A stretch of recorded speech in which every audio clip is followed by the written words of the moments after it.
Classic Restos, proudly brought to you by Shannons. Sign up to become a member of the Shannons Club. Kenworth Trucks Australia and Pace Farm Eggs.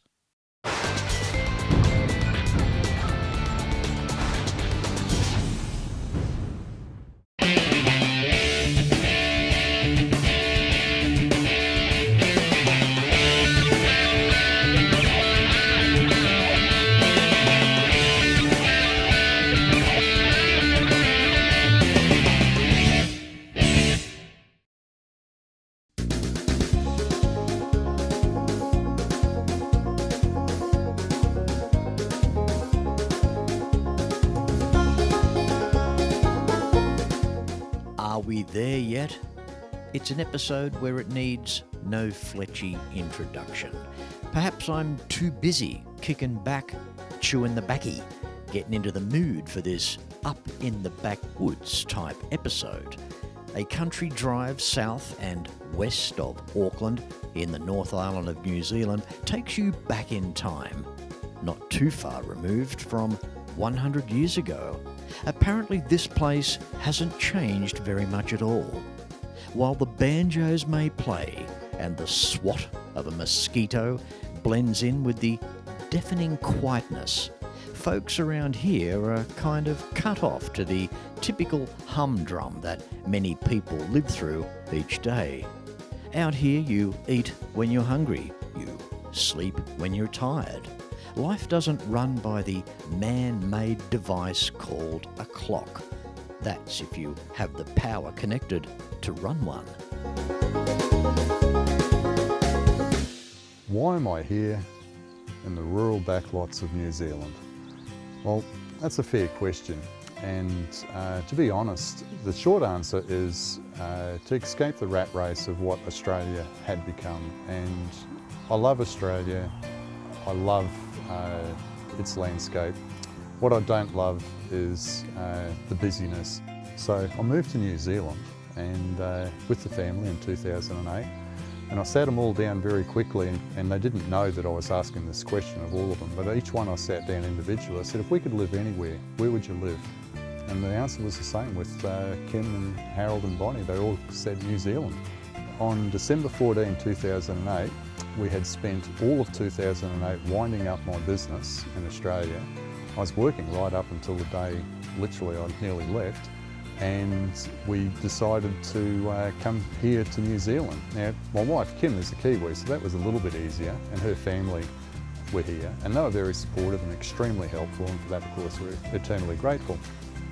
But we pretty much wanted to be somewhere that Australia was 30, 40 years ago. Now, New Zealand is a pretty moderate sort of a climate. You get 4 proper seasons here. Wasn't a hard choice to move here, and New Zealand is stuck in time. This place where I am now was no different to what it was 100 years ago, and that's the beauty of the place. Nothing has changed. Some of the fences here and buildings are over 100 years old. Some of them are 150 years old. There's just been never need for change. And it's that slower pace of life that suited me to the ground.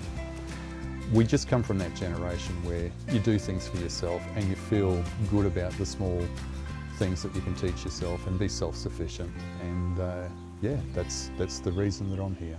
I suppose my interest in cars began as most young kids, you know, like when you're 4 or 5 year old playing with your matchbox cars under the house. And I didn't realise at the time that I was probably going to become a panel beater, because one of my most favourite things to do was to get my little favourite matchbox cars, build roads and things, and then find one of Mum's hammers and smash them up. And then I buried them.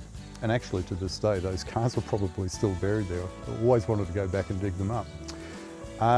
But the next door neighbours, they had some old Holdens, and they were just farm vehicles, and one would wear out and then they'd just replace it with another one, but never get rid of the old one, so to just keep them there in the paddock. And I was fascinated for years and years and years. And I was about 5 years old, and I remember hearing this sound of screeching, tortured metal coming across the road, and I'm, what on earth is that? And I'm looking across from where I'm playing with my cars, and I could see just across the road, it was a dirt road we lived on, and there was this old FC Holden ute, and it was bent in the middle, and it was coming to a halt, and then they get the tractor out, and the old Massey Ferguson 35, and they were pulling it along, and they parked it in front of the chook pen. And then they had, not long after that, they had a red and white FC sedan, and I got taken to school in that on one occasion, and I just remember looking terrified down through the floorboards, and I could watch the dirt road disappear. That was when the car would stop. I could actually see the dirt road, because the rest of the time the dirt was just coming straight up, and I went to school covered in red dust, so it was pretty hilarious. They did have a 1950s international truck. It's like an early 50s international truck, and it sat there for decades, and I thought that was it. And then one day they decided they needed some chicken manure from our chicken farm, and actually got the thing going again, and it gave me a glimmer of hope. These things can be brought back to life, and I was hooked. I was fascinated, and so the vehicles that influenced me the most was, of course, these old Holdens and things across the road. My parents had the wisdom to actually own an old Holden themselves, and in 1971, it was the 20th of September, I recall this car coming home, and my mum said, "Oh, we're getting a new car today." All I said to her was, "Well, I hope it's not a bloody Volkswagen." And I found that it wasn't a Volkswagen when it turned up home. It was this rather a large, to me, Holden utility, and it was beige, and it had a milk truck canopy fitted to it. I grew up with that car and used to go to a lot of dog shows and that sort of thing as a child with my mother, so it never really got a hard workout. Used to carry the odd goat in it and that sort of thing for the farm, and a bit of hay and feed and stuff like that. I got into the car scene very early in my life, just through imagination and playing with cars. When I was a kid, I loved cars, still do. The 57 Cadillac Eldorado Brougham was the most advanced car in the world. Cost more than a Rolls. Hand-built with a stainless steel roof, cruise control, electric seats, and would you believe, air suspension.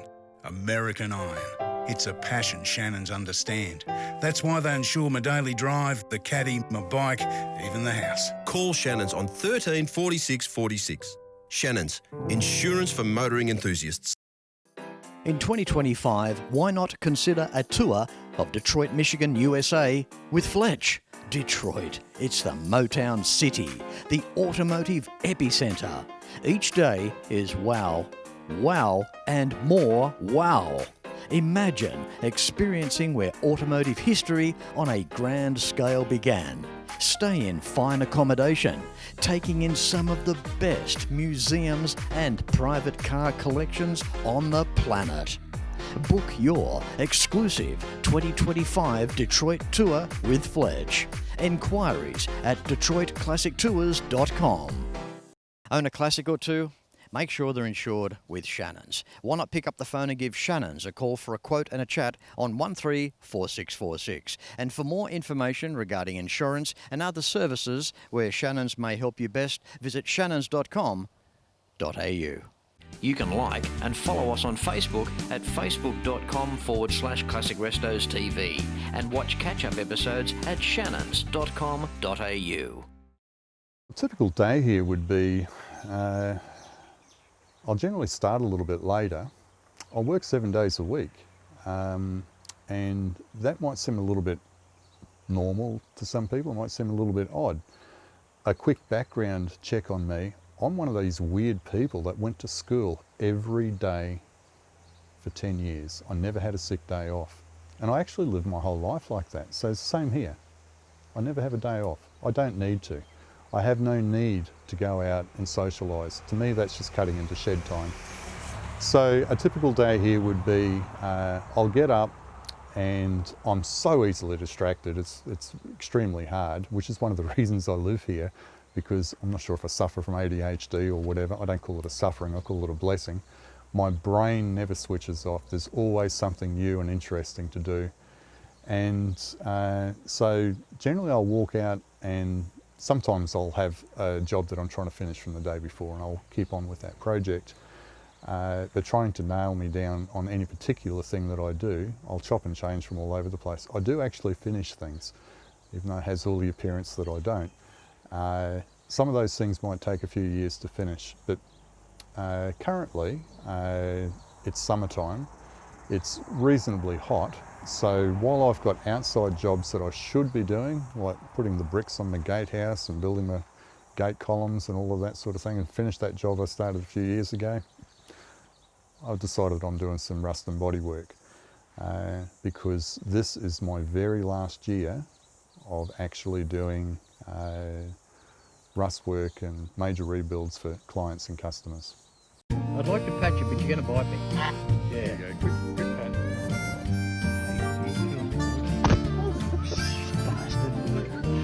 As we wander, we see the old timber used in these original dwellings, the goose that is capable of removing your arm up around near your neck patrols what's going on, and the view over and up into the hills further reminds you that there's no catching the bus around these parts. We see Andrew surrounded by this laid-back lifestyle here in the hills in the west of the North Island of New Zealand. But behind this casual demeanour lies a very talented body fabricator. And them there hills does have the power connected, and the man on the pedal box is long gone. Andrew has a workshop that many of us would not say no to, but it's pointless having the workshop if you don't have the skills. Yeah, so this is the authentic hillbilly lifestyle, and what you see here is pretty much it. There's nothing doctored. I haven't got unnecessary crap hanging up on the walls. Everything is necessary. It's all got a purpose. Actually, even when Fletch came in this morning, he said, "Andrew, this could be anywhere in Louisiana."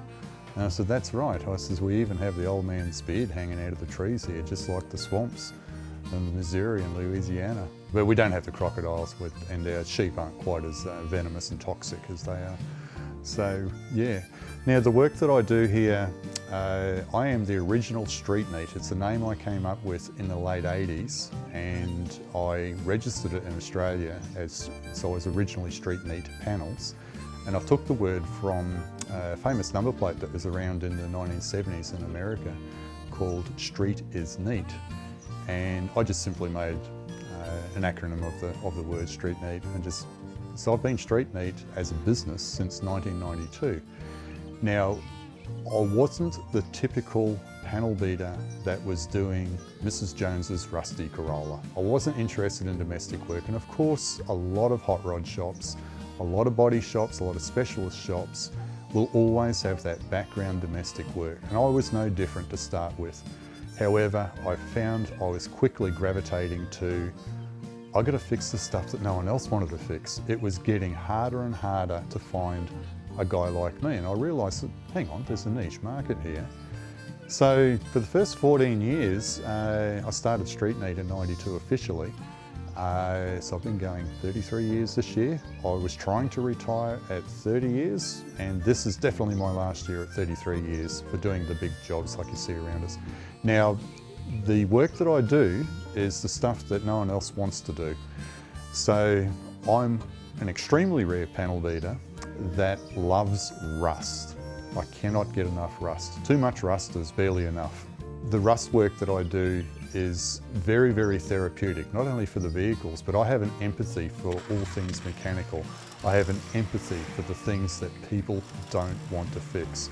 When people see me fixing stuff like the Mitzies out there, I'm not even in love with them.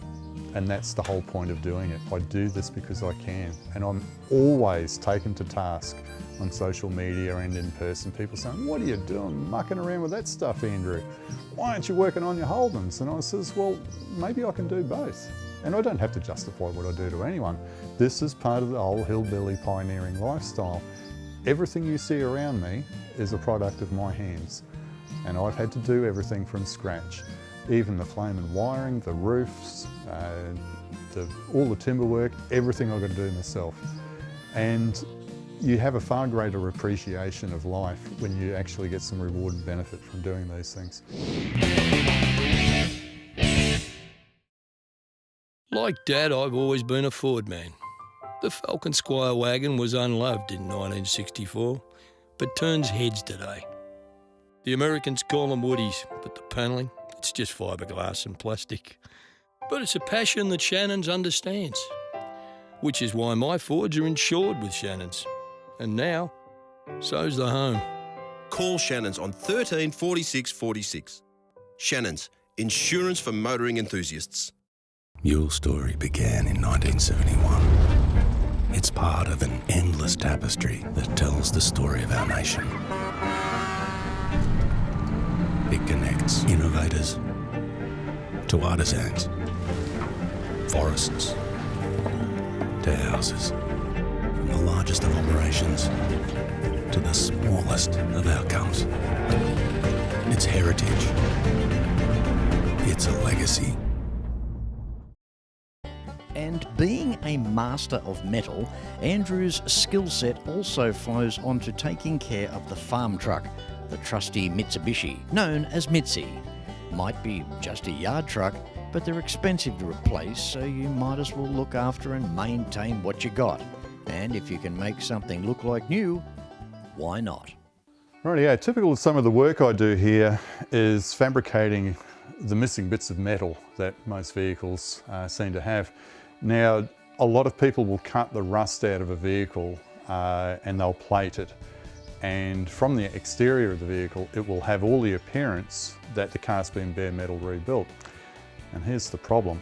The problem is, underneath all the skins that you've very carefully taken all the paint off on the outside, is you've got a lot of underlying rust. So this is a 1987 Mitsubishi plenum chamber. This particular panel I've unpicked from a donor vehicle, and even the replacement parts I notice are harbouring rust. Now this would be a bit of bracketry that's come from in here, and yeah, I could have just zotted it up with a MIG, and that's not the sort of work that I do. So I make replacement sections, and this is probably not going to fit without a lot of industrial language involved at the second, but I think it might be the one for the other side. But anyhow, they both use the same sides, same sort of piece. So this is probably a couple of hours worth of work. And how it starts life is, say like 8 o'clock in the morning, I will start with a piece of blank steel, and this is a bit of 1.2mm zinc anneal, and I'll work out a pattern made out of card, and pretty much all that is this flattened out, and I put all the folds and bends and things into there so you can see what the piece is, and then I control fit it. Now this pattern means I can mirror image from one side to the other, and it will typically fit down here like that, and it will do all the things that I need it to do. I'm ripping it up a little bit, and then I can make this in steel. So that is the end product of a fair bit of hammer and dolly work. I will use my specialist tools to a minimum degree. I'm starting to use them more often. I used to make everything over stake dollies, and a stake dolly will be a lump of metal like this, and I could form and shape stuff by hammering over that. And there's a lot of videos and things on YouTube on my channel that you can look at if that interests you further. But typically I will make sure that every last component that goes back into a vehicle is as new as you can get it.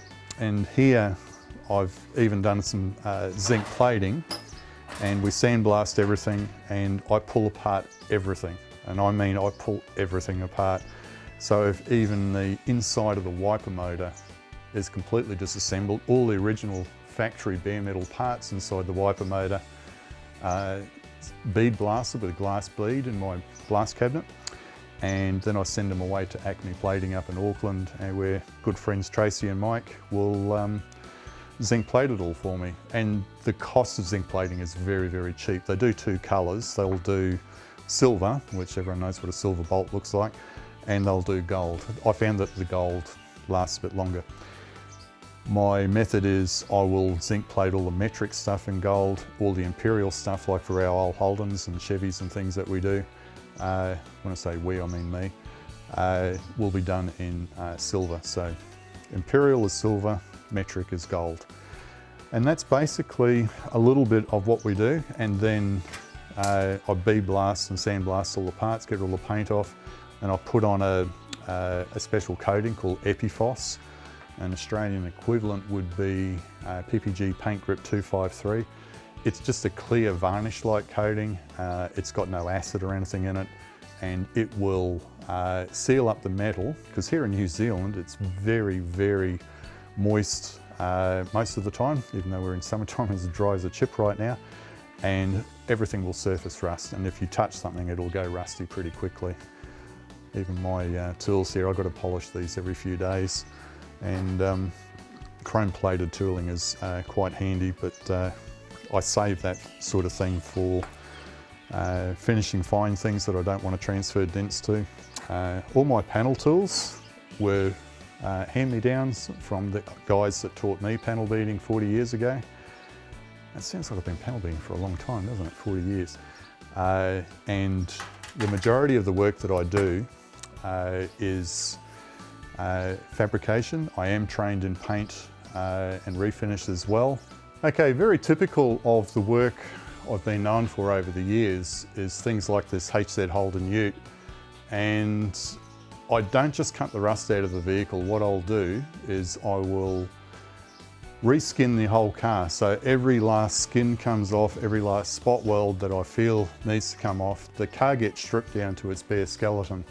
And this allows me good and easy access. I can flip the car entirely over on this rotisserie, and it lets me see, have I got all the nice lines correct? And that's why this shed is purpose built with the skylights and things.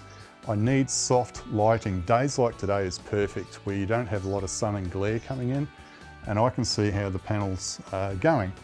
And I've got a little bit of work here to do to bring this panel out slightly to match up with the door edge. Quite typical, we have to repair the panels that we're given. This quarter panel is brand new. The sills are genuine new old stock. I was so lucky to find those. Everything else is rebuilt. So all of the wheel tub rust, that's all been cut out, all been fabricated by myself. The plenum chamber and the cowl panel are brand new. And these are Taiwanese panels, but they're actually not bad. They're a really good starting point, and then I've got to finesse them up from there.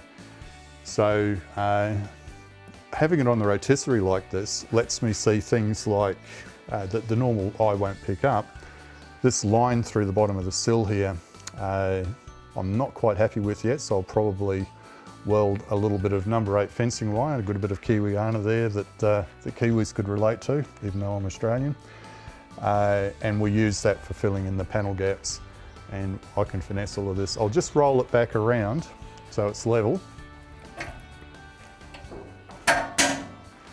And yeah, so I can pretty much build 3/4 of the car on the rotisserie and go through and check that all my gaps and everything and all the adjustments that I need to make. I had to have the roof off this one, and we got another roof in from Australia because the previous guy had completely butchered it, and it was just a mess. So I would say 95 to 98% of my work is I fix other people's mistakes or bad workmanship. So how do you know when you've got your metal work right? So this door had seen 16 rounds of the Speedway. It was so badly damaged, no one in their right mind would use it. Now, I've panel beat it all out, I've metal finished it and got all the photos to show from that. I used a very simple fridge magnet, and don't know who this business is, and that lets me know that my skim coat of final finishing filler is not excessive. The The magnet will not stick to anything less than the thickness, more than the thickness of the magnet. And so you can see that there's going to be a different note there because the door skin has a body deadener in behind it. But yeah, so that's how I test that's my litmus test for making sure that I've got just the right amount of material on there and not too thick.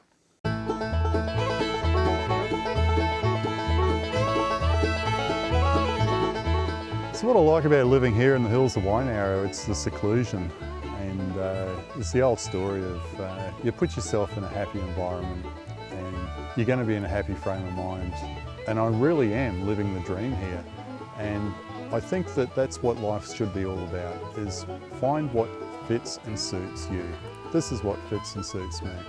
I hope you've really enjoyed watching this seclusive bit of my life as much as I've enjoyed sharing it with you, and a little bit of what I get up to in the shed. I've caught up with Fletch a few times over the years at Kumu, and basically it was a pleasure to share this special episode on Classic Restos. Thank you for watching.